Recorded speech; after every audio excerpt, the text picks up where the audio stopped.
Diretsuhin na natin ito. Nasa FBI wanted list si Pastor Apollo Quiboloy dahil sa indictment sa Estados Unidos. At kapag sinabing indictment, akusasyon pa lang ito. Wala pang kasong nililitis, hindi conviction, hindi hatol ng hukuman. Pero sa isip ng marami, kapag narinig ang FBI wanted, automatic, guilty na. Pero linawin natin, akusasyon pa lang yan. Wala pang napapatunayan. At sa sistemang may due process, iyan ang pagitan na hindi dapat binubura. Ang pagitan ng paratang at katotohanan. Kung ganito kalakas ang kaso, bakit mas maingay ang ingay sa media kaysa ebidensya? At kung hustisya nga ang pakay, bakit parang mas maingay sa entablado kaysa sa korte? Saan nagmumula ang mga paratang? Sa mga dating miyembro, mga dissidents, mga tiwalag sa KOJC. Na ayon sa mga credible sources, may mga ginawang kabulastugan ang mga ito sa loob ng KOJC na hindi masikmura. Kaya dahil wala nang matagong hiya, nagsilayasan at ang putik nila ang ipinapahid nila sa kanilang dating leader. Pabiktim lang, kaya nakatakip ang mga mukha. Hindi natin sinasabing mali ang sinasabi nila, pero sa batas kasi, malinaw ang prinsipyo. Ang testimonya ay sinusubok. May tanong, may ebidensya, may pagsusuri ng kredibilidad. At dapat ang testimonya ay kailangang makatayo sa korte. Dahil kung hindi, wala itong bigat sa batas. Pero di ba nga, may mga naunang reklamo noon na may salitang sa Salaysay versus Pastor Quiboloy, ngunit na-dismiss ang mga iyon dahil sa kakulangan ng ebidensya. At bigla-bigla na lang, binuhay. Samantala, mas maraming miyembro at workers ni Pastor Quiboloy ang naglalabas naman ng mga testimonya at totoong nangyayari, ngunit tila hindi nabibigyan ng plataporma. Tanong, bakit sa media sapat na ang kwento, pero sa korte kailangan pang patunayan? Hindi rin basta-bastang umaabot sa FBI level ang isang kaso. May proseso, may referrals, may legal facilitators, may advocacy.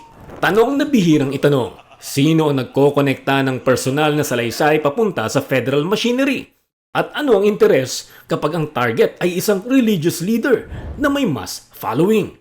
Pero ganito na ba talaga kabig tayo mga isang pastor mula sa Pilipinas para maging threat ng isang makapangyarihang bansa? Bakit tinatag agad bilang dangerous person kung wala pang napatunayan? At pinatatahimik ang boses sa telebisyon, sa social media, tanggal ang mga accounts para mawala ng boses? Bakit SMNI? At bakit partikular ang mga programang tinira? May mga institusyong pang-media na may malinaw na editorial line tulad ng SMNI. Normal yan sa demokrasya. Hindi krimen ang posisyon. Pero bakit targeted? Bakit anchors lang ng laban kasama ang bayan? Dahil ba ang programang ito ay lantad na bumabatiko sa karahasan at pananakot na inuugnay sa CPP, NPA, NDF, lalo na ang epekto nito sa pamayanan, kabataan at indigenous peoples?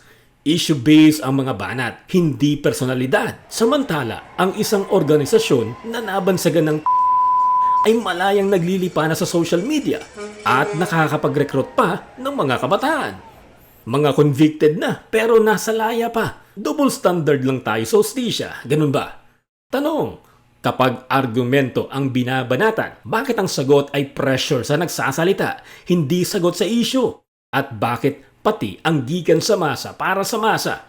Dahil ba dito si dating Pangulong Rodrigo Duterte ay tahasang pumupuna sa governance, sa polisiya, direksyon at performance, pero lehitimong pagpunayan sa demokrasya? Tanong ulit, kapag direkta at may audience sa pagpuna, sino ang apektado? At bakit ang sagot ay patahimikin ang plataporma? Busalan, isa-isa. Basta kadikit ng dating presidente, nawawalan ng boses. Medyo nakakalungkot, pero ito ang totoong nangyayari.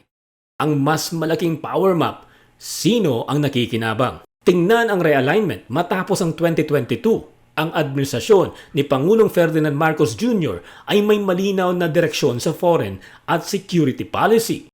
Kasabay nito, makikita ang pag-usbong ng iisang tono mula sa ilang sentro ng kapangyarihan. Ang Kamara sa ilalim ng impluwensya ni Martin Romualdez, mga pangunahing personalidad ng administrasyon kabilang si Lisa Marcos, ilang cabinet-level figures gaya ni Gilbert Chodoro at ang magkapatid na Jesus Crispin Remulla at John Vic Remulla. Hindi ito paratang, ito ay pagbasa ng power alignment.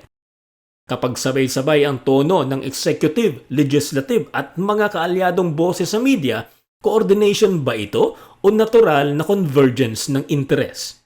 May malaking playbook ba na sinusunod at may pinaka-mastermind bilang ulo nito? At ang mga maliliit na galamay, mga puppet lang, mga tanong na bumabalik-balik sa isipan ng publiko. May kinalaman ba ang mga galawan na ito sa pagdadala ng usapin ni dating Pangulong Rodrigo Duterte sa The Hague? Hindi ito deklarasyon ng sino ang may sala. Parang timing analysis lang. Kasi ganito yan, tunay na makikinabang ang kabila kapag ang pangunahing political rival at ang kanyang ecosystem ay sunod-sunod na napapahina. Legal, media, mga kaalyado at maging ang reputasyon. Kapag usapin ang kaso ni Pastor Kibuloy, isang pangalan ang madalas nauunang nag-iingay, si Risa Hontiveros, kaakibat ang akbayan at ngayon kabi-kabila ang beso-beso sa mga Pilipino. Hindi ito akusasyon, obserbasyon ng pattern. Bakit ang Senado ang nagiging primary arena ng moral narrative bago pa magsalita ang korte? Bakit exposure muna bago verification? Kasabay nito, may mga pahayag mula sa ehekutibo kabilang ang kay Yusek Castro na umaayon sa parehong framing at sa parehong panahon. Ang dating magkasalungat at mortal na magkagalit, ngayon tila iisa na ang sayaw. Kapag sabay ang mensahe ng liberal at left-leaning blocs at umaayon ang opisyal na komunikasyon ng gobyerno, coincidence ba ito o message discipline? Mapapansin ang pare-parehong linya, pare-parehong timing, pare-parehong framing mula sa ilang media outlets, ilang online networks at ilang opisyal na pahayag. Hindi kailangan gumamit ng salitang bayaran. Sa komunikasyon, ang tawag dito, message discipline. Kaya ang tanong ng bayan, sino ang nagsiset ng frame at sino ang sumasabay? At bakit lumalakas ang isang frame tuwing may ibang isyong nagpapabigat sa administrasyon? Linawin natin ang pinakapunto ko. Hindi sinasabi rito na walang kasalanan si Pastor Apollo Kibuloy, kaya nga siya humaharap sa korte dahil sumusunod siya sa proseso ng korte at hustisya. Ang sinasabi ko ay wala pang napatunayan sa korte. Innocent pa rin until proven guilty. Kaya sino tayo para humusga? Kung malakas ang kaso, bakit minamadali ang hatol sa pamamagitan ng public trial? Kung matibay ang ebidensya, bakit hindi hayaang magsalita ang korte? At kung hustisya ang pakay, bakit parang mas mahalaga ang isang frame kaysa maraming tanong? Sa information war, ang ingay ay taktika. Ang proseso, iyan ang tunay na depensa.